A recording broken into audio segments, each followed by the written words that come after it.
Friends, good evening. मैं Rajeev Awasthi, study with us channel पर आपका स्वागत है। दोस्तों, जैसा कि आप देख रहे हैं स्क्रीन पर, पैट एग्ज़ाम 2023 की एग्ज़ाम की डेट आ चुकी है और लगभग 7 या 8 दिन पहले, जैसे कि आपको पता होगा, 28 और 29 अक्टूबर 2 दिन में ये परीक्षा आयोजित कराई जाएगी। और 28-29 में यानी कि आपको 15 तारीख के बाद कि कभी भी किसी भी दिन आपके एडमिट कार्ड अपलोड किए जा सकते हैं। तो दोस्तों, जो लोग तैयारी कर रहे हैं वो अपनी तैयारी में थोड़ी सी और स्पीड लाएँ। बाकी हमारे साथ जुड़े रहिएगा, आपको इम्पोर्टेंट क्वेश्चंस विद एक्सप्लेनेशन भी मिलेंगे। वीडियो अच्छा लगे चैनल को लाइक और सब्सक्राइब करना मत भूलना। आप अपनी तैयारी में जो भी आपके लिए अब समय बचा हुआ है, अब आप ऐसा मान सकते हैं 15 से 20 दिन जो आपके लिए बचे हैं, आप अपने दुगने उत्साह के साथ लग जाइएगा और हमारे साथ भी जुड़े रहिएगा। वीडियो अच्छा लगे चैनल को लाइक और सब्सक्राइब करना मत भूलिए। एवरी वीडियोज़ में हम आपको हिंदी, इतिहास, साइंस, विज्ञान और अन्य तरह के आपको क्वेश्चंस इम्पॉर्टेंट है, कम से कम एक वीडियो में 40 से 50 क्वेश्चंस अवेलेबल कराने की कोशिश करेंगे। साथ ही आपको मैथ की क्वेश्चन सॉल्व करने की आइडियाज़, जैसे इकोनॉमिक्स में जो डाटा वाले क्वेश्चन होते हैं उनके लिए भी हम आपको अलग से स्ट्रेटेजी बताएंगे। बहुत ही सिंपल क्वेश्चन होते हैं और उन पर ही आपकी मेरिट डिपेंड करती है, क्योंकि एग्ज़ाम में सभी तरह के क्वेश्चंस होते हैं। तो आपको अपनी एक स्ट्रेटेजी बनानी पड़ती है कि हमें किस तरह के क्वेश्चंस को पहले सॉल्व करना होता है। ये भी हम सब आपके साथ डिस्कस करेंगे। साथ में एक पेपर का अलग अलग पार्ट भी सॉल्व करके आपको दिखाएंगे। तो बने रहिए हमारे साथ। देखिए, यहाँ पर एक आपको प्रश्न दिया गया है। इस प्रश्न में लिखा गया है, भारतीय उपमहाद्वीप मूलतः एक अंग था। आप जिस भारतीय महाद्वीप की बात कर रहे हैं, यहाँ पर एक भूमि विभाजन आपका एक चैप्टर आता है। इसमें आपके लिए कई तरह की, तो जैसे आर्यावर्त लैंड, अंगार लैंड, जुरासिक लैंड, यहाँ पर गोंडवाना लैंड। तो हमारा जो भारतीय उपमहाद्वीप है यह गोंडवाना लैंड में पड़ता है। तो यहाँ पर हमारा सही आंसर है गोंडवाना लैंड। आपका सही आंसर होगा गोंडवाना लैंड। चलिए अगले प्रश्न की ओर हम चलते हैं। अगला प्रश्न है, दिल्ली में स्थित शांतिवन क्या है? शांतिवन क्या है? एक समाधि है। जैसे कि आप सभी ने सुना होगा, महात्मा गांधी की समाधि कहाँ पर है? राजघाट पर। महात्मा गांधी की जो समाधि है वो कहाँ पर है? राजघाट पर। तो जैसे कि आपका शांतिवन दिया गया है, तो शांतिवन भी आपका दिल्ली में ही पड़ता है, लेकिन यह जो समाधि है वह जवाहरलाल नेहरू की समाधि है। तो हमारा कौन सा आंसर ठीक होगा यहाँ पर? बी, जवाहरलाल नेहरू। यह जवाहरलाल नेहरू की समाधि है शांतिवन में। अगला प्रश्न है, अजंता की गुफाएं कहाँ स्थित हैं? जैसा कि आप सभी लोग जानते हैं, अजंता और एलोरा, अजंता की गुफाएं कहाँ स्थित हैं? अजंता और एलोरा की गुफाएं आपकी जो हैं वो महाराष्ट्र में पड़ती हैं। ऐसे आपको याद होना चाहिए। तो आपका यहाँ पर सही आंसर क्या होगा? महाराष्ट्र। अगला प्रश्न, सालार जंग संग्रहालय कहाँ स्थित है? सालार जंग यह हैदराबाद में स्थित है। आपका जो सही आंसर है वह हैदराबाद है। हैदराबाद यानी कि नवाबों का शहर। चार मीनार, हैदराबाद में आपको चार मीनार भी पाई जाती है। हैदराबाद के निज़ाम याद होगा आपको, जिन्होंने कि भारत में विलय होने से इनकार कर दिया था। अगला प्रश्न, निम्नलिखित में से कौन सा नृत्य स्त्री और पुरुष दोनों के लिए है? तो ये गैर नृत्य है। गैर यह एक जनजातीय नृत्य है और यह स्त्री और पुरुष दोनों के लिए होता है। यह हमारी संस्कृत से संबंधित प्रश्न है। अगला प्रश्न आपका आ रहा है, पतंजलि का संबंध किससे है? तो अब बहुत सा आसान तरीका है। पतंजलि आपने अधिकतर देखा होगा, पतंजलि का क्या मिलता है? तो पतंजलि कौन? बाबा रामदेव। बाबा रामदेव क्या करते हैं? योगा।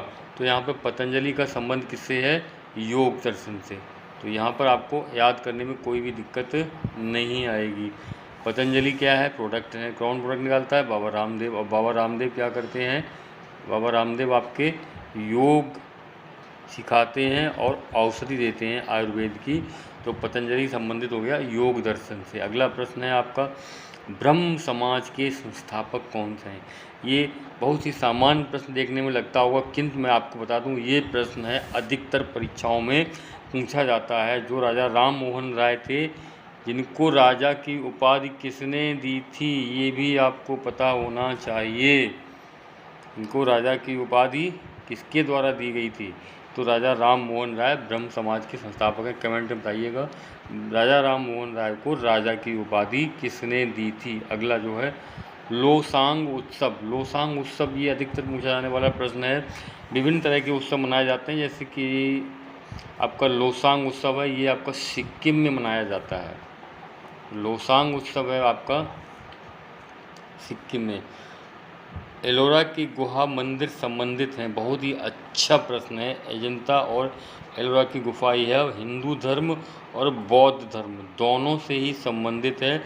तो यहाँ पर आपका डी आंसर सही होगा। देखिए आपका डी आंसर सही है, ए और बी। चलिए अब आपका आता है शक कैलेंडर का कौन सा, शक कैलेंडर का कौन सा पहला महीना होता है। तो ये जो अपना हिंदी का जो लोग जानते हैं वो समझ रहे हैं कि कौन सा होता है, सावन भादो कुंवर। सबसे पहला महीना कौन सा होता है, चैत का, जो फागुन में यानी होली के बाद आता है। फाग जो है, फाल्गुन, ये आपका अंतिम महीना है। और चैत जो है वो फाल्गुन के तुरंत बाद आता है। ये आपका कौन सा महीना है, पहला महीना, चैत्र नवरात्रि। इसको ग्रीष्म नवरात्रि भी कहा जाता है। अगला, चार मीनार कहाँ स्थित है। इससे पहले वाले वीडियो में हमने आपको बताया था चार मीनार कहाँ पर स्थित है, आंध्र प्रदेश के हैदराबाद में। हैदराबाद जो है कहाँ की राजधानी है, आंध्र प्रदेश की। लेकिन अब आंध्र प्रदेश की राजधानी कहाँ है, अमरावती।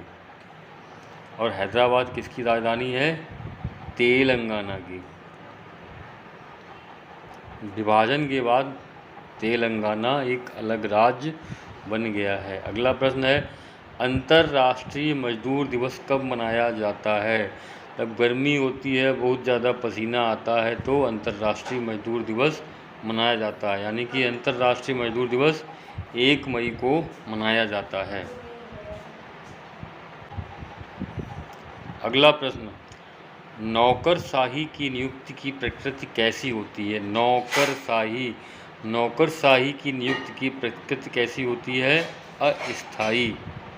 आपको ध्यान रखना होगा जो नौकरशाही है यह स्थायी नहीं होती है, ना ही दैनिक भोगी होती है, यह सिर्फ अस्थायी होती है। अगला प्रश्न बहुत ही सुंदर प्रश्न है, गिरनार की पहाड़ियाँ कहाँ पड़ती हैं। यहाँ पर गिरनार है और एक गिर वन्य जीव अभयारण्य भी है।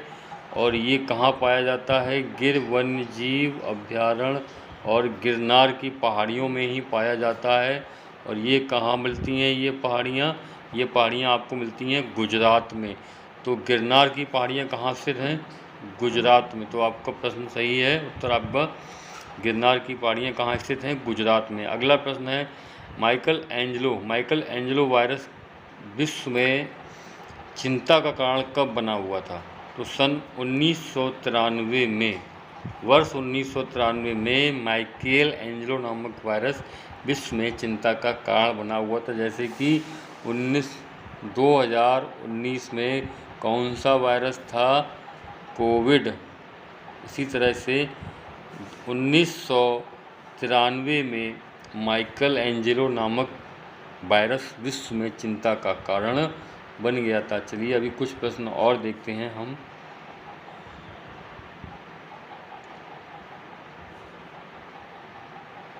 तोता-ए हिंद के उपनाम से किसको जाना जाता है। सभी जानते होंगे तोता-ए हिंद उपनाम। तोता-ए हिंद उपनाम किसका था भैया, तोता-ए हिंद उपनाम इनमें से इब्न बतूता का नहीं था, असीम का नहीं था, अमीर खुसरो का था। तो अमीर खुसरो को क्या बोलते थे, तोता-ए हिंद। इन्होंने 7 सल्तनत का शासन देखा था, तोता-ए हिंद। इनके द्वारा कही गई पहेलियाँ बहुत सुंदर हैं और इन्होंने एक वाद्य यंत्र का भी आविष्कार किया था। अगला प्रश्न है, अमीर खुसरो का वास्तविक नाम क्या था? तो अमीर खुसरो का वास्तविक नाम था मोहम्मद हसन और यह पता होगा एटा के नज़दीक, कहाँ के? पटियाली के रहने वाले थे और इनके गुरु का क्या नाम था? निज़ामुद्दीन औलिया, दिल्ली में रहने वाले थे। चलिए अगला, संगीत की दुनिया में सितार के जादूगर के नाम से किसको कहा जाता है? अच्छा प्रश्न है, आप इसको याद रखेंगे। सितार के जादूगर रहीम सेन सितार के जादूगर के नाम से जाना जाता था। अब अगला जो प्रश्न है वो है, गुरु नानक का वास्तविक नाम क्या था? गुरु नानक का वास्तविक नाम नानक था। जब इन्होंने सिख पंथ चलाया था तो इन्होंने उसमें गुरु शब्द को महत्व दिया था और यही गुरु नानक मिलकर के गुरु नानक बन गया था और जहाँ इनका जन्म हुआ था उस जगह का नाम भी ननकाना साहिब है। इसी तरह से अगला प्रश्न है, गौतम बुद्ध का वास्तविक नाम क्या था? सभी जानते होंगे गौतम बुद्ध का वास्तविक नाम क्या था? सिद्धार्थ। गौतम बुद्ध का वास्तविक नाम क्या था? सिद्धार्थ। और नरेंद्र किसका नाम था? विवेकानंद का। देवदत्त कौन थे? सिद्धार्थ का चचेरा भाई। जो कहानी आती है आखे टक में, शिकार वाली जो हंस घायल हो गया था तो वह उनका चचेरा भाई था जिसका नाम था देवदत्त। अब यहाँ पर यह भी प्रश्न आ गया है साथ में कि स्वामी विवेकानंद का वास्तविक नाम क्या था? तो स्वामी विवेकानंद का वास्तविक नाम था नरेंद्र दत्त। क्या नाम था? नरेंद्र नाथ दत्त। तो ये था आपका। अब हम आते हैं विज्ञान के प्रश्नों की ओर।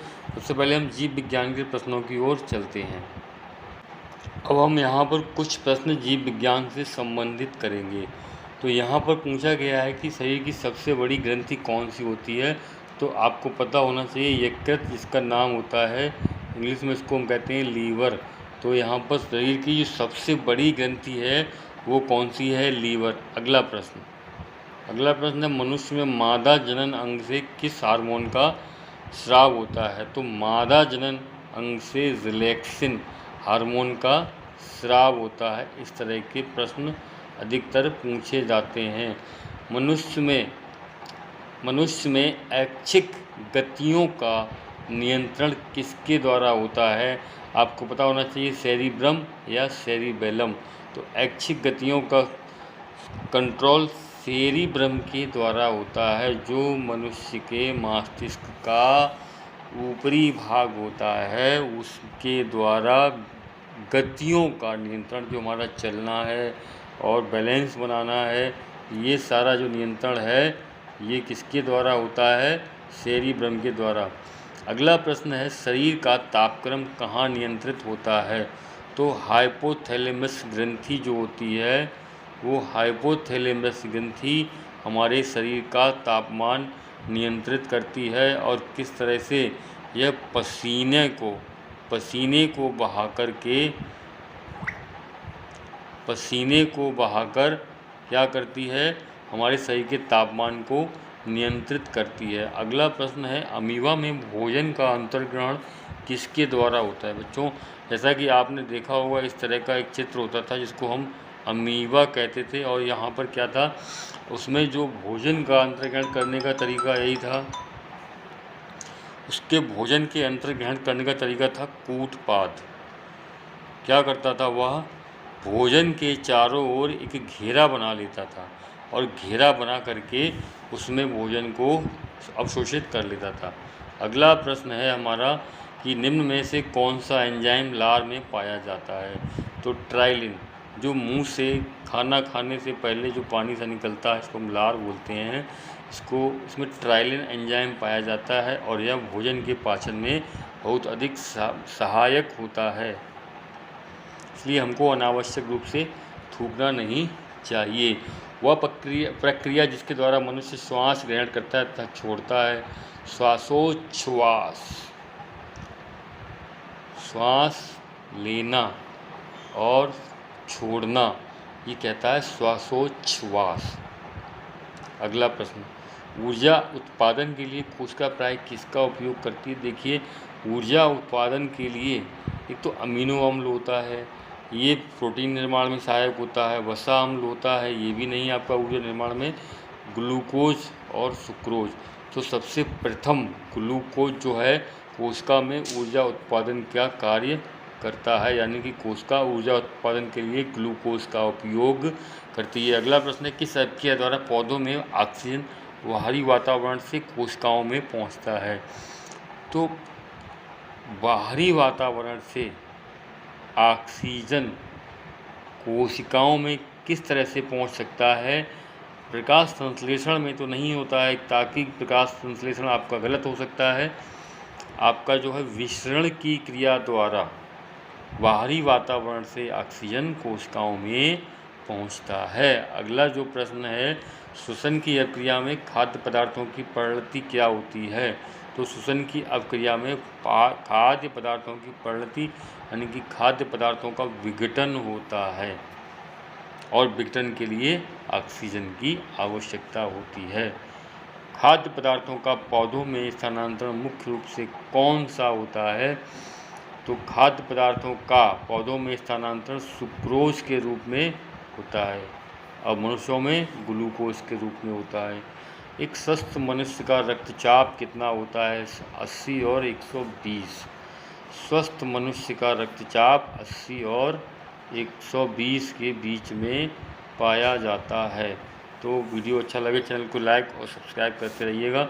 हम आपको लिए परमानेंट प्रत्येक दिन 20 से 30 या 40 प्रश्नों की एक सीरीज देंगे। साथ में एक वीडियो आपके लिए मैथ का, इकोनॉमिक्स, रीजनिंग, इस तरह के क्वेश्चंस, और आपको कोई भी नई जानकारी होगी तुरंत ही दी जाएगी। तो चैनल को लाइक और सब्सक्राइब करना मत भूलिए। धन्यवाद।